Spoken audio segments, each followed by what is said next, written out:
사무엘상 21장 10절에서 15절 다 같이 합독하겠습니다. 시작. 그날에 다윗이 사울을 두려워하여 일어나 도망하여 가드왕 아기스에게로 가니 아기스의 신하들이 아기스에게 말하되 이는 그 땅의 왕 다윗이 아니니까 우리가 춤추며 이 사람의 일을 노래하며 이르되 사울이 죽인 자는 천천히요 다윗은 만만이로다 하지 아니하였나이까 한지라. 다윗이 이 말을 그의 마음에 두고 가드왕 아기스를 심히 두려워하여 그들 앞에서 그의 행동을 변하여 미친 채 하고 대문짝에 그적거리며 침을 쇠엄에 흘리매 아기스가 그의 신하에게 이르되 너희도 보거니와 이 사람이 미치 광이로다. 어찌하여 그를 내게로 데려왔느냐. 내게 미치 강이가 부족하여서 너희가 오늘 말씀의 제목은 내가 머무를 곳은 어디인가 말씀을 주제로 말씀을 선포하고자 합니다. 여러분, 물과 기름은 절대 섞이지가 않습니다. 마치 이런 것처럼 의인과 악인도 절대 섞일 수가 없습니다. 지금 다윗의 상황을 우리는 생각을 해보셔야 합니다. 다윗은 사울에게 쫓기고 있습니다. 다윗은 생명의 위협이 있습니다. 이에 다윗은 사무엘을 찾아갔었고 다윗은 제사장 아히멜렉을 찾아갔습니다. 하나님의 품에 안겼으면 무엇인가 해결될 것이다. 큰 기대감이 있었습니다. 그러나 시간이 지나도 자기의 생각과는 다르게 사울의 위협은 더욱 강해졌습니다. 그리고 나서 이제 다윗은 어떻게 하면 이 위협으로부터 해결할 수 있을까? 큰 고민과 갈등을 합니다. 그래서 그가 선택한 방법은 이제는 믿음이 점점 사라지고 약해지고 하나님의 품을 떠나서 사람을 의지하기 시작합니다. 굉장히 안타까운 모습이 오늘 본문에 등장한다라는 것입니다. 그런데 그가 찾아간 것도 다른 사람을 찾아간 것이 아니라 가드 왕 아기스, 이 지역은 블레셋 지역입니다. 여러분들이 너무나도 잘 아시는 골리앗을 보냈던 그 지역이죠. 근데 그 지역으로 도망하여서 사울로부터 보호를 받기 위한 선택을 다윗이 했다라는 것입니다. 여러분, 우리도 신앙생활하면서 이와 같은 일들이 충분히 일어날 수 있습니다. 하나님의 품에 안겼는데 하나님을 의지했는데 믿음이 약해져서 하나님이 해결해 주시지 아니하시고 내가 해결하려고 합니다. 사람을 의지하려고 합니다.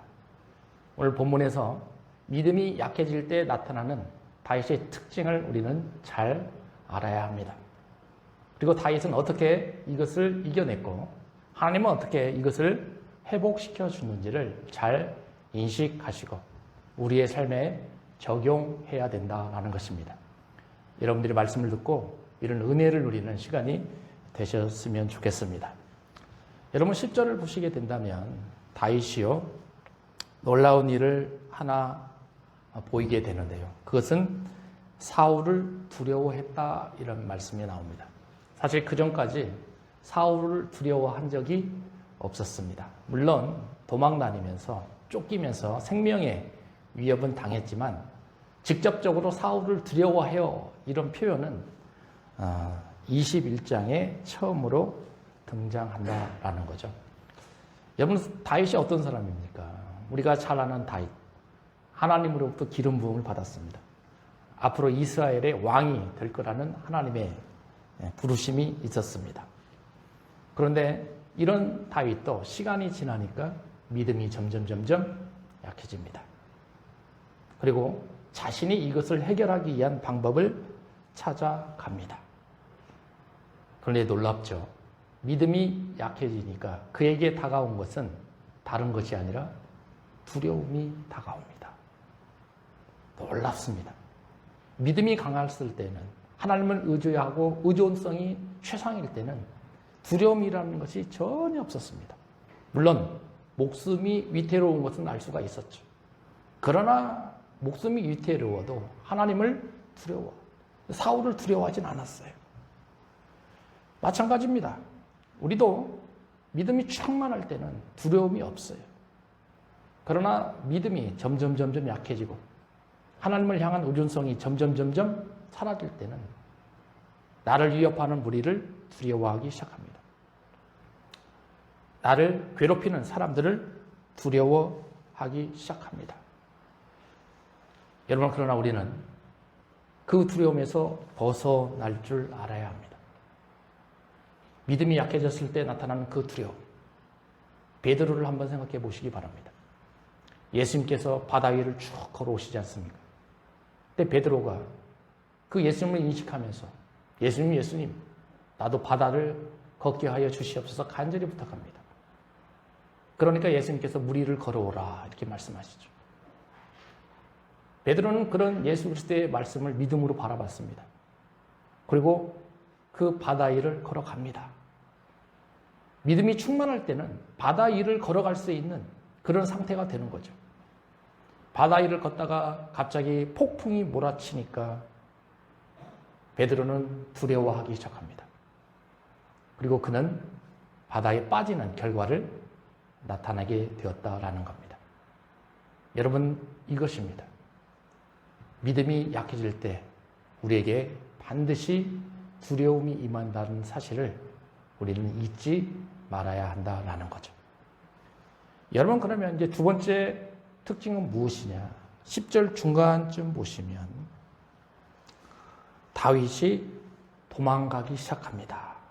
근데 어디로 도망가느냐? 가드왕 아기스에게 도망간다라는 거죠. 이 말씀의 의미는 이제 하나님의 품을 떠나서 하나님을 의존하지 아니하고 하나님을 의지하지 아니하고 내가 해결하려고 하는, 사람을 통해서 해결하려고 하는 그런 모습이 충분히 여기에 보여져 있다라는 거죠. 여러분, 우리도 이런 일들이 정말 많이 일어나지 않습니까? 돈이 부족할 때 우리는 어떻습니까?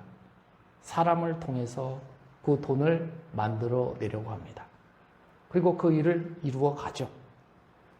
어느 곳을 찾아가려고 합니다. 근데 길을 잃어버렸어요. 그랬을 때 그곳에 사는 사람들에게 부탁하죠. 요청합니다. 내가 가는 곳이 이곳인데 나에게 좀 방법을 알려주십시오. 그럼 사람들이 도와주기도 합니다. 자가용을 타고 가다가 큰 사고가 났습니다. 어쩔 줄 몰라 하죠. 그랬을 때 내가 취할 수 있는 방법은 보험회사에 전화해서 내가 해결할 수 없는 그런 일들을 해결할 수 있게끔 요청하게 된다라는 거죠.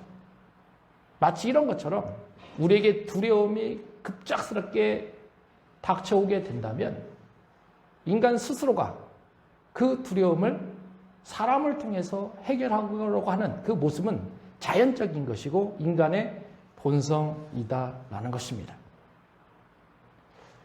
이제 세 번째예요. 믿음이 약해졌을 때, 그러면 다윗이 취했을 때 그에게 나타나는 현상은 무엇인가? 여러분, 우리는 12절과 15절에서 다윗의 상태를 인식할 줄 알아야 돼요. 여러분, 다윗이 가드에 맨 처음에 갔었을 때 가드 사람들은 다윗을 어떻게 말씀했습니까? 11절 마지막에 그렇게 되어 있습니다. 사울이 죽인 자는 천천히요, 다윗은 만만히로다. 이 말씀을 들었다는 것은 다윗이 어떤 사람이다라는 것을 이미 가드 사람들도 다 알고 있었다라는 거죠. 굉장한 사람이라는 거죠. 하나님의 사람이라는 것을 다 인식하고 있습니다. 그런데 하나님을 떠나고 사람을 의지하고 그런 상태가 되니까 다윗의 상황을 잘 보시기 바랍니다. 12절을 같이 읽어봅니다. 같이 읽습니다. 시작. 다윗이 이 말을 그의 마음에 두고 가드왕 아기스를 심히 두려워하여. 이 말씀에 보니까 두려움이 또 나오잖아요. 사울을 두려워해서 사울을 피하려고 가드를 가서 아기스 왕에게 갔는데 아기스 왕이 나를 도와줄 것처럼 생각했지만 사실은 그러지가 않았다라는 거죠. 아기스 왕에게조차도 다윗은 두려워하기 시작합니다. 그런데 그 두려움이 여기서 끝내야 되는데요. 그러지 않잖아요. 그것을 다시 떠나게 한 방법을 취하는데 그 취하는 방법은 비참함입니다. 비천함이죠. 다윗의 모습을 보세요. 13절에 그렇게 되어 있지 않습니까? 여기도 같이 읽어봅니다. 시작. 그들 앞에서 그의 행동을 변하여 미친 채하고 대문짝에 그적거리며 침을 수염에 흘리매. 자기가 사람을 통해서 해결하려고 했는데 이 방법을 취하니까 오히려 올무에 걸려버렸어요. 여러분, 믿음이 약해졌을 때 우리에게 반드시 이런 현상들이 나옵니다. 예외가 없어요. 그럼 우리 자신을 한번 생각해 보시기 바랍니다. 내가 어려운 일 당할 때 하나님 품에 안기지 않았습니까? 아니에요. 안겼어요. 하나님의 사람 충분히 찾아갔습니다. 하나님을 통해서 이 일을 해결하려고 했죠. 그런데 시간이 지나도 응답이 없어요. 그러니까 내가 취할 수 있는 방법을 선택합니다. 하나님은 그걸 보시는 겁니다. 그런데 다윗에게 나타나는 현상을 보시기 바랍니다. 두려워합니다. 오히려 더 두려워합니다. 거기서 멈추지 않고 이제는 가장 비참한 그런 상태까지 하나님은 올무에 걸려버리게 하신다라는 거죠. 그러면 왜 다윗에게 이런 일이 일어났을까? 다윗은 이런 일을 어떻게 하면 가지 않았을까? 여기에 우리는 깊은 생각을 하셔야 된다라는 거죠. 만일 다윗이 충분히 그 하나님을 통해서 해결할 수 있는 그 자리에 머물러 있었다면 다윗은 이런 비참한 결과를 맞이하지 않았을 겁니다. 여러분, 그러니 우리는 머무를 곳이 어딘지를 잘 분별하셔야 됩니다. 내가 머무를 곳은 어디인가? 신중하게 생각하셔야 된다라는 거예요. 우리에게도 이런 상황이 반드시 옵니다. 그 상황이 왔을 때 우리는 하나님과의 관계 속에서 내가 머무를 곳을 반드시 찾으셔야 된다라는 거예요. 아브라함을 보시기 바랍니다. 하나님께서 약속의 땅 가나안으로 보냈습니다. 갈대아 우르를 떠나서 하나님 땅에 머물고 있다가 가나안 땅에 보냈는데 그곳에서 잘 생활했습니다. 그런데 기근이 왔어요. 이제 가나안 땅에 더 이상 머물 수 없는 그런 상황에 돌아왔습니다. 이제 아브라함이 선택한 방법은 가나안 땅을 떠납니다. 그리고 애굽에 갔습니다. 애굽에 가면 풍성한 곳이죠. 먹을 것이 많이 있는 곳입니다. 내가 간다면 애굽 왕이 반드시 도와줄 것이라는 확신이 있는 곳입니다. 그런데 그것을 떠나니까 어떤 결론이 나옵니까? 자신의 아내 사라를 위험에 빠뜨리는 그런 상황에 직면해 가버렸어요. 자신이 머물러야 될 자리를 머무르지 못하고 오히려 다른 곳에 피하고 그곳에서 자신의 삶을 극복하기 위해서 노력을 하니까 그런 어려운 상황으로 더 깊어졌다라는 거죠. 만약 하나님께서 아브라함에게 그런 도우심이 없었다면 아브라함 가정에는 비참한 인생이 펼쳐질 것이고 사라를 잃어버리는 정말 다윗이 경험했던 것보다 더 어려운 상황을 아브라함도 똑같이 경험했을 거다라는 거죠. 여러분, 그러니 우리는 우리가 머물러야 할 곳이 어디인지를 분명히 인식해야 합니다. 시편 84편 10절입니다. 같이 읽어봅니다. 같이 읽습니다. 시작. 주의 궁정에서의 한날이 다른 굿에서의 첫날보다 나은즉 악인의 장막에 사는 것보다 내 하나님의 성전 문지기로 있는 것이 좋사오니. 이 시편은 고라 자손이 지은 시예요. 그런데 이 시편의 말씀을 쭉 읽다 보면 누가 생각이 나냐면 모세가 생각이 나요. 모세는 애굽에 있었습니다. 그 애굽에서 하나님의 일을 하려고 그렇게 노력을 했습니다. 그러나 하나님은 모세를 미디안 광야로 떠나게 하시죠. 네가 있어야 될 곳은 애굽 왕궁이 아니라 네가 있어야 될 곳은 바로 미디안 광야라는 거예요. 여러분, 누가 왕궁을 떠나고 싶겠습니까? 누가 광야로 내몰아 가고 싶은 사람이 어디 있겠습니까? 그러나 하나님은 너는 왕궁에 있지 말고 너는 광야로 가라고 하십니다. 왜? 그것이 너가 머물러야 될 자리이기 때문에 그런 것입니다. 여러분, 우리는 아브라함과 모세의 경우를 한번 살펴봤습니다. 그러면 이스라엘의 백성들은 어떻습니까?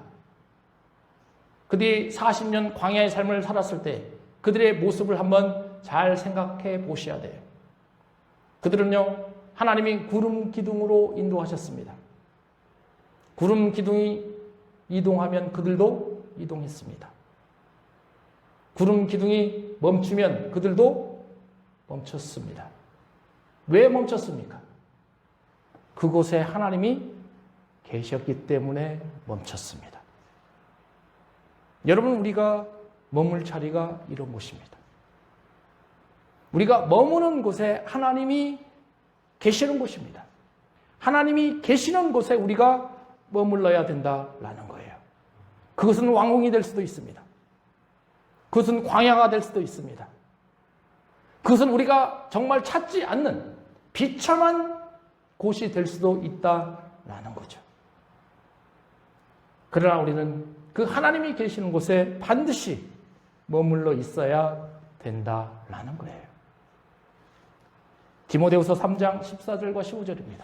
같이 읽어봅니다. 시작. 그러나 너는 배우고 확실한 일에 거하라. 너는 내가 누구에게서 배운 것을 알며 또 어려서부터 성경을 알았나니 성경은 능히 너로 하여금 그리스도 예수 안에 있는 믿음으로 말미암아 구원에 이르는 지혜가 있게 하느니라. 이렇게 되어 있어요. 바울이요, 그의 영적 아들 디모데에게 권면한 마지막 유언 아닙니까? 너는 배우고 확신하는 일에 거하라. 여기서 거하라는 뜻이 머물러라 이런 뜻입니다. 너가 배운 것이 무엇이냐? 너가 배우면서 확실한 일이 무엇이냐? 그 안에서 머물면서 네 신앙생활을 잘 이어가라라는 거죠. 너의 인생을 그곳에 머물면서 살아가라라는 것입니다. 여러분, 사도 바울이 디모데에게 무엇을 알려줬습니까? 그는 복음을 알려줬습니다. 그리스도가 어떻게 죽으셨고 예수님께서 어떻게 부활하셨는가를 알려주셨습니다. 바로 우리도 디모데처럼 우리 인생을 살아갈 때 이 복음 아래에 살아가야 된다라는 거예요. 그 복음이 누구십니까? 예수 그리스도다라는 거예요. 그러니 우리도 반드시 구약 시대에 하나님이 머무는 곳에 머물렀다라고 한다면 신약 시대에 우리는 예수님이 계시는 곳에 함께 머물러 있어야 합니다. 그리고 그 머무는 곳에서 예수 그리스도와 함께 동행하셔야 된다라는 거예요. 그 자리를 우리는 찾아야 합니다. 그곳에서 주님과 함께 동행하셔야 된다라는 거죠. 여러분, 그러니 오늘 말씀을 통해서 여러분들이 머물 곳이 어딘지를 분명히 인식하시기 바랍니다. 그곳에 예수 그리스도의 모습이 나타나고 그곳에 예수 그리스도의 향기가 나타나는 그런 놀라우신 은혜의 역사가 일어나시길 소망합니다. 오늘 본문은 틀림없이 다윗이 실패한 곳입니다. 그가 가지 말아야 될 곳을 들어갔죠. 하나님이 있지 않는 곳에 들어갔습니다. 결국 그는 쫓겨났습니다. 그것도 비참한 상태로 쫓겨났습니다. 우리도 이런 일들이 반드시 일어날 수 있다라는 거죠. 여러분, 그런데 다윗이 어떻습니까? 실패한 것으로 끝났습니까? 아니에요. 그는 일어섭니다. 그는 다시 회복합니다. 그리고 하나님이 원하시는 방법을 쫓아가십니다. 그리고 이스라엘의 왕이 되면서 이스라엘 역사의 가장 성군으로서의 위치를 차지하게 된다라는 거죠. 우리도 이래야 되지 않겠습니까? 신앙생활을 하면서 때로는 무너지고 때로는 엎어졌지만 그러나 거기서 멈추지 마시고 다시 일어서셔야 된다는 거예요. 그리고 다시 회복하시면서 하나님의 일을 진행해야 된다는 거죠. 시편 34편은요. 오늘 본문에 나와 있는 다윗의 실패를 경험하고 다윗이 어떻게 회복했는지에 대한 그 마음을 다윗이 시로 쫙 적어놨어요. 여러분 그러니 시편 34편을 보시면서 우리도 다윗처럼 회복하셔야 된다는 거예요. 그리고 다윗처럼 회복하면서 하나님으로부터 쓰임을 받을 수 있어야 된다는 것입니다. 다윗이 가장 먼저 인식한 것은 시편 34편 7절이었습니다. 같이 읽어봅니다. 시작. 여호와의 사사가 주를 경외하는 자들을 둘러 진치고 그들을 건지시는도다. 다윗은 이걸 알았어요. 우리 주변에 누구가 있습니까? 하나님의 천사들이 있어요. 믿음이 약해질 때쯤에 우리는 더욱더 하나님을 의지해야 합니다. 그리고 내 주변에 있는 천사가 나를 도와줄 거라는 확신을 가지고 있어야 합니다. 다윗이 이걸 깨달은 거예요. 아, 하나님의 천사가 나를 도와주는데 나는 그것을 인식하지 못하고 있었구나. 내가 주님을 잘 경외하고 주님을 예배하며 찬양하며 경배하며 주님께 영광을 드린다면 주님의 천사가 나를 반드시 지켜주시는데 그 위험으로부터 나를 건져주시는데 내가 왜 그걸 인식하지 못했을까? 다윗은 가드로부터 돌아왔을 때 이것을 가장 먼저 인식했습니다. 그리고 8절과 10절을 보시면 하나님의 품에 안겼을 때 어떠한 일들이 일어나는가를 다윗은 생각했습니다. 같이 읽어봅니다. 시작. 너희는 여호와의 선하심을 맛보아 알지어다. 그에게 피하는 자는 복이 있도다. 너희 성도들아 여호와를 경외하라. 그를 경외하는 자에게는 부족함이 없도다. 젊은 사자는 궁핍하여 줄일지라도 여호와를 찾는 자는 모든 좋은 곳에 부족함이 없으리로다. 이렇게 됐습니다. 다윗이 8절에 뭐라고 하십니까? 너희는 여호와의 선하심을 맛보아라라는 거죠. 그의 일하심을 맛보아야 너희가 믿음이 약해지지 않는다라는 것입니다. 너희들이 비록 어려운 환경과 고난과 역경에 처해져 있다 할지라도 너는 사람을 의지하지 말고 하나님을 의지해야 된다는 거죠. 그에게 피해야 된다는 것입니다. 그래야 하나님께서 하나님의 천사를 통해서 우리에게 복을 주신다는 거예요. 우리가 이렇게 살아가야 되지 않겠습니까? 그 어려운 이 절망의 상태를 우리가 이런 방법으로 해결해야 되지 않겠습니까? 그러면서 9절에서 다윗이 뭐라고 합니까? 너희 성도들아 여호와를 어떻게 하라? 경외하라. 하나님을 경외하라. 왜? 그를 경외하는 자에게는 부족함이 없다라는 거예요. 부족함이 없다라는 것이 무엇입니까? 너희의 부족한 부분들을 하나님이 다 채워 주시겠다라는 겁니다. 여러분들 믿음으로 바라보셔야 됩니다. 그 하나님의 일하심을 경험하셔야 됩니다. 그래야 그 사람이 하나님부터 쓰임을 받을 수가 있어요. 10절에 뭐라고 돼 있어요? 젊은 사자는 궁핍하여 줄일지라도. 우리가 이럴 때가 있지 않습니까? 젊은 사자, 궁핍한 사자, 얼마나 괴롭겠습니까? 그러나 하나님을 찾는 자는 모든 좋은 곳에 부족함이 없습니다. 모든 좋은 곳에 부족함이 없습니다. 저는 여러분들이 이런 말씀을 보면서 하나님께 피하기를 원합니다. 그리고 그 하나님이 해결해 주시기를 바라봐야 합니다. 모든 좋은 곳에 하나님이 다 풍족하게 채워주시는 그런 일들을 경험하셔야 된다는 거죠.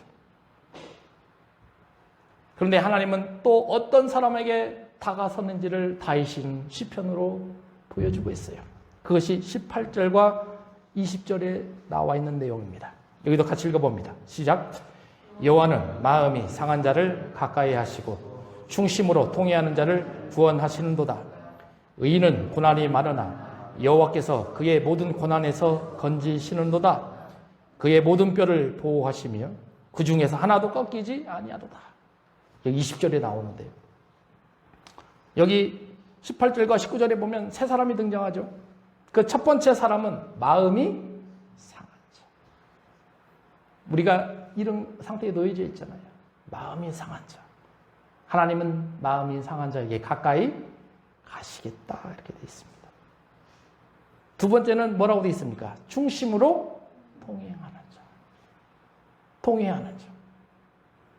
신실한 마음으로 자신의 죄를 회개하시는 자. 하나님은 그런 분들에게 가까이 가시겠다라는 거죠. 그리고 그를 구원해 주시겠다라는 것입니다. 의인은 고난이 많으나 하나님께서 모든 고난에서 건져 주시겠다 약속하셨습니다. 여러분, 그러니 다윗이 깨달은 것처럼 내 인생을 다시 한번 생각해 보세요. 나는 마음이 상했던 자입니다. 그러나 나는 하나님의 품에 안겨서 내 죄를 회개하며 다시 일어섰던 자입니다. 나는 하나님의 품에 떠났을 때는 죄인이었지만 하나님 품에 다시 돌아오니까 의인의 삶을 살게 되었습니다. 그런 의인에게 하나님은 모든 고난에서 건져주시는 놀라우신 은혜를 허락해 주셨다라는 거죠. 여러분, 오늘 말씀을 통해서 우리의 앞날에 다윗과 같은 고난의 역경이 놓여질 것입니다. 때로는 다윗처럼 실수를 범하는 일들도 놓이게 될 것이다 라는 거죠. 여러분, 그러나 우리는 내가 머물러야 할 곳이 어디인지를 반드시 찾아야 되죠. 그 머무를 곳은 바로 하나님이 계시는 곳입니다. 그것은 바로 예수 그리스도와 나와 함께 하시는 곳이다라는 거죠. 그 머무를 곳에서 다윗이 회복하여서 다시 하나님의 품에 안겨서 하나님의 일을 하셨던 것처럼 우리 로고스 교회 성도들도 내가 머무를 곳에서 다시 회복하면서 하나님과 동행하시는 그런 은혜의 역사가 있으셨으면 좋겠습니다. 기도하겠습니다. 아버지 하나님, 은혜를 감사합니다. 하나님께서 우리에게